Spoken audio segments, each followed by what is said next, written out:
Bonjour à tous, l'ostéopathie ici et aujourd'hui, votre série d'émissions proposée par le CIDO, le Centre international d'ostéopathie de Saint-Étienne et le réseau France Ostéo. Je suis en compagnie de Jean-Jacques Papassin aujourd'hui, directeur général du CIDO à Saint-Étienne. Nous allons nous projeter un peu vers l'avenir en donnant la parole tout à l'heure à des étudiants du CIDO. Première chose, avant tout ça, Jean-Jacques Papassin, on l'a vu lors de cette série d'émissions, l'ostéopathie a vraiment acquis aujourd'hui ses lettres de noblesse. Tout à fait. L'ostéopathie est devenue aujourd'hui un fait sociétal et les ostéopathes sont devenus, il faut le dire, des acteurs incontournables de la santé et de la prévention. Pourquoi de la prévention ? La prévention parce qu'aujourd'hui on se rend compte que l'ostéopathie peut avoir, avant que les symptômes se manifestent, un effet bénéfique sur la santé. Le CIDO, aujourd'hui, participe à la recherche qui se fait en matière d'ostéopathie. La recherche, c'est un fait nouveau, effectivement, en ostéopathie.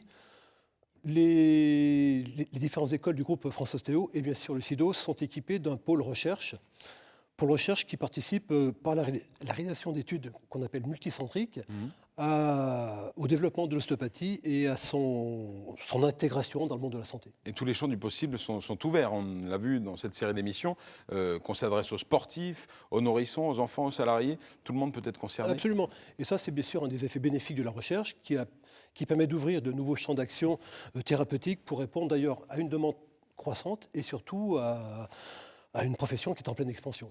300 étudiants se forment à l'ostéopathie au CIDO. Comment se passe une formation ? Effectivement, le CIDO est fort non seulement de 300 étudiants, mais aussi d'une équipe d'enseignants forte d'une soixantaine d'enseignants recrutés à la fois chez les médecins, les scientifiques et bien sûr les ostéopathes. En fait, le CIDO est devenu sur le plan pédagogique ce que je pourrais appeler un creuset pédagogique. Et toutes ces forces réunies vont permettre de faire évoluer l'ostéopathie dans la bonne direction et de faire de cette ostéopathie réellement une profession d'avenir. L'ostéopathie de demain. Quelle sera l'ostéopathie de demain ? C'est ce que nous sommes allés demander à certains de vos étudiants. Je propose d'écouter leur première réaction. Nous aurons tout à l'heure une deuxième série de réactions. Ce que j'imagine, c'est qu'aujourd'hui, l'ostéopathie est plutôt sollicitée par une population de sportifs et une population avertis, alors qu'on a une capacité à s'adresser à tout type de patients. Donc ce que j'imagine dans l'avenir, c'est que tout type de patient sollicitera l'ostéopathie, parce que l'ostéopathie sera complètement intégrée dans l'univers de la santé. Et il y aura des interactions entre tous les métiers médicaux et paramédicaux. Donc je pense que demain, l'ostéopathie va vraiment prendre de l'essor et va se développer de manière considérable du fait qu'aujourd'hui, on a une formation qui est cadrée depuis 1 an maintenant. C'est-à-dire qu'on a une formation qui se déroule en 5000 heures. 5000 heures, ça fait 1000 heures par an. Donc je pense vraiment que l'ostéopathie, demain, aura un côté plus rassurant et peut-être pour le grand public, quoi. Plus rassurant pour le grand public, Jean-Jacques Papassin. Plus rassurant parce qu'effectivement, jusqu'à il y a encore fort peu de temps, l'ostéopathe était méconnu. L'ostéopathie, on peut estimer aujourd'hui qu'une personne sur deux, un Français sur deux, ignore le mot ostéopathie. Donc effectivement, c'est un champ d'action et d'application immense qui s'ouvre aux ostéopathes de demain. Pour se faire connaître, d'ailleurs, pour faire connaître la pratique de l'ostéopathie, le CIDO développe des partenariats, noue un vrai ancrage local, devient un véritable acteur de la société qui l'entoure. Alors, d'une part, le CIDO a une vision actuelle de la tradition ostéopathique, mais effectivement, vous l'avez dit, par son rapprochement avec le réseau France Ostéo, par le développement de conventions, de partenariats avec le monde médical, scientifique, par l'essor de partenariats avec la plupart des entreprises du bassin stéphanois, eh bien, le CIDO est devenu une des écoles référentes de l'excellence en pédagogie et en ostéopathie. Le métier d'ostéopathe, c'est un métier d'avenir, Jean-Jacques Papassin ?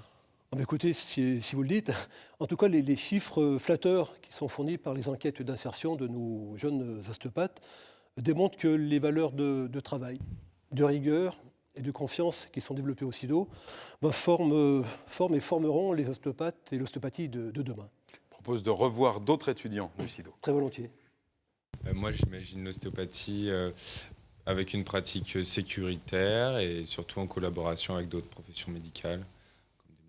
Des kinés, d'autres ostéos, des podologues, dans des maisons plutôt de santé, plutôt pluridisciplinaires. Je vois l'ostéopathie comme une discipline qui devrait s'élaborer au plus grand nombre de personnes, donc que ce soit du nourrisson à la personne âgée, et que de plus en plus de personnes puissent adhérer à ça et qu'elles viennent en consultation chez un ostéopathe, même à titre préventif, pas forcément quand il y a une douleur, et que ce soit même en zone rurale. Parce que les patients comprennent qu'on est principalement là pour de la prévention et qu'on n'est pas seulement ici aussi pour leur douleur. En fait, qui peut venir avant leur douleur.